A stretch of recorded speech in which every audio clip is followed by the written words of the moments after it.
Hello, I'm Perry from Rennet and Rind, and I'm here once again in our Stamford shop. Sorry about the interruption. I normally do this in the maturing rooms, but this year, this last couple of months, we've been busy opening our new shop in Stamford. So I thought it'd be best to do it here because I'm running back and forth. But the cheese quality still is amazing and better than ever. And I'm fresh off the pack of coming back from the World Cheese Awards held in Bergen.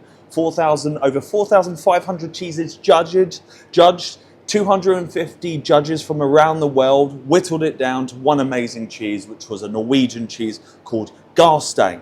But the great news is that I was looking at all the awards, and a lot of the cheeses, if you're a regular buyer, got top awards, so gold. And the selection that I've chosen today, there's a couple of cheeses in there that did outstanding, actually. So that's like really good news for me that, you know, I'm selecting these cheeses months in advance, and you're getting top award-winning cheeses. So shall we begin? You would have got your box, you would have got your biscuits, your tasting notes if you don't want to listen to me, and of course your 5 British artisan cheeses, selected, matured by yours truly, myself. And the first cheese we're going to try with you guys is actually the highest award-winning cheese that we have on our board from the World Cheese Awards. Let me just pack that open for its nice packaging. And it's Wigmore. So Wigmore, out of 4,500 cheeses, came in the top 16. So you are having without a doubt, one of the best cheeses in the world. So as always, it's a journey. Pay attention to the order that you're going to eat in. They're going to do all things to each other, and you know, if you go in, like, for example, with blue, and then you go in for another one, you're going to miss all that opportunity of that kind of like nuanced flavour that's in there. So Wigmore is a very subtle cheese, sheep's milk, named after Anne Wigmore, who kind of founded Village Made Cheeses, like really kick-started the kind of biochemistry and understanding scientifically of what's going on in a cheese. So phenomenal cheese, been doing so well in the shop. So I kind of thought, oh, this is going really well, but it's very subtle. You have to work with it a little bit. So you've got this amazing kind of rind on the outside, real penicillium that's there. A little bit of kind of mucor browning on there, but that's to be expected. So if you get those little black marks, let me try and chop a bit off. I'm doing this on the top of a couple called crates. Haven't quite worked out how I'm going to do this yet. So in terms of aroma, really subtle. Mushroom, creamy, dairy, little touch of savoury, but nothing too crazy. You can see the paste that's in there, so not big, unctuous, oozy kind of cheese, kind of a little bit of kind of crumbliness that's in there. Let's have a taste. Really easy going, really pleasant. Touch of lemon in this one. And then once it dissipates off the palate, you get that back note of kind of savoury, nutty, but all really, really subtle. A little bit of almond milk. Really nice and easy going, very, very Moorish. Really great one for us to start up with. Talking about that order, if you come back to the start after you've tried all these cheeses, this one will kind of be a little bit more underwhelming. And that's why I want you to get the full impact for the first cheese. So that's Wigmore. Next cheese up we have is Westcombe Cheddar. So we always do a cheddar. These are real sizes, by the way, which is a bit of a bargain that you get for these boxes. We give you proper portions. So Westcombe, made by Tom Carver down in Somerset, one of our favourite cheddars, but it's just really coming through well. They did a lot of work with kind of the regenerative farming methods, and I think like it's kind of coming to fruition now, a lot of their practices. You know, it's a big cheddar and it's big on the tang. So on aroma, God, I mean, there's a little bit of sweetness in there, but overwhelming, there's a good tang. You smell that and it smells like a cheddar with kind of like sophistication. There's a lot more that's going on there. It's a little bit fruity as well, and that texture is absolutely gorgeous. So let's break a little bit off. Let's have a taste. The texture is challenging. You have to work with it, chew it a little bit. Opens up the palate. Tang comes through really in a nice kind of fizz way. Then the savoury comes in the back. You've got the nut that's there, and then the length is massive. It keeps on going, keeps on developing. That tang dissipates, and you get a nice finishing savoury note with an ever so slight bit of kind of like cellar must that's in there, letting you know where the cheese has lived in their amazing cellars over at Westcombe.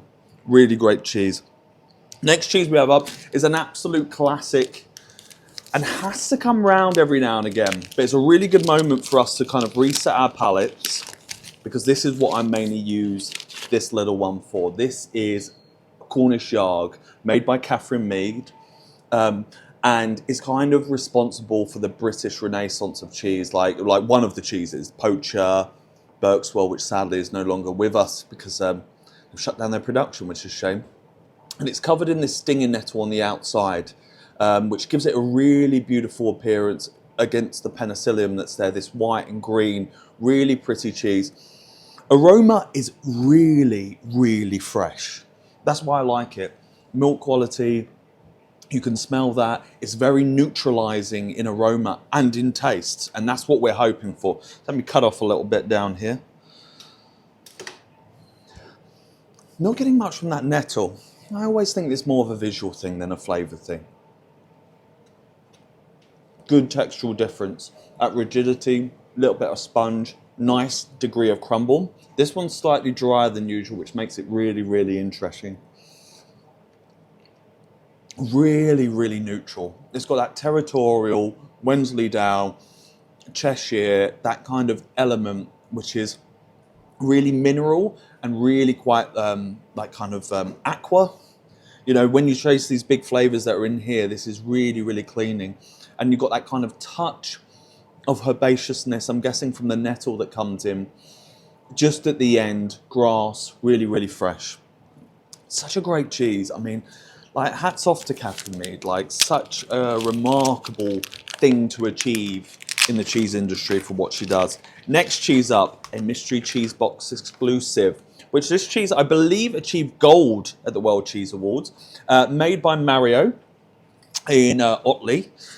Makes Pecorino Fresco, makes Pecorino Blue, and now we've got Pecorino Fiore, which is like a real kind of Sardinian Pecorino kind of make, but obviously made in Yorkshire, which is incredible. And I really wanted this element of sweetness, but tie in the savoury that's in there. So on aroma, that is gorgeous. You can smell like the sheep age that's in there. You know, there's a sweetness to it, which is almost nut, which is really, really great. Okay, let's chop a little bit of that off. Let's have a taste. Once again, different texture. We're going into a dryness that comes through, which is so nice to have. It's like a relief from all the others, actually. Savoury in abundance. Nice kind of bitterness that's kind of balancing out towards the end. Big savoury notes as well that are in there. And the texture is really, really interesting. A little bit of lemon. Yeah, so we're not quite open yet. Oh, yes, sorry. Let me just, yeah, not a problem. I'm just finished recording this. Your interview's with me. So, okay, no worries. Yeah, so the final cheese that we have is Beauval. So Beauval is made in Nottinghamshire, pretty close to here actually in Stamford. And this is where I'm going to get your real unctuous kind of texture and flavour in there, as you can see. So really light bluing that's in there, this kind of almost pale kind of area. Really pale kind of milk, but what we're hoping for is a little bit more dialed down blue. We've had some big flavours that are more in the fresh kind of area. We're hoping this one will be a little bit more easier going for those people that are journeying with the blues and not being too strong on liking them, I suppose. So aroma, real malty, a little bit of bitterness, kind of got that blue perfume-esque that's in there. So let's have a taste. Texture is beautiful. Like butter, really light, moving into that kind of aggressive salt, savoury element that's in the cheese. Got that kind of aromatics, a little bit herbaceous, kind of savouries coming through, but really pleasant, not too overpowering at all, really kind of easygoing and a good cheese for if people go, oh, I don't know if I like blues, but that would be absolutely perfect. And yeah, they're your 5 cheeses. They work perfectly together, and you've got the journey with the tasting notes, and obviously this video to watch. So thank you very much for supporting us this month, and I'll see you for the big one, for the mystery cheese box Christmas edition in December. Thanks. Bye.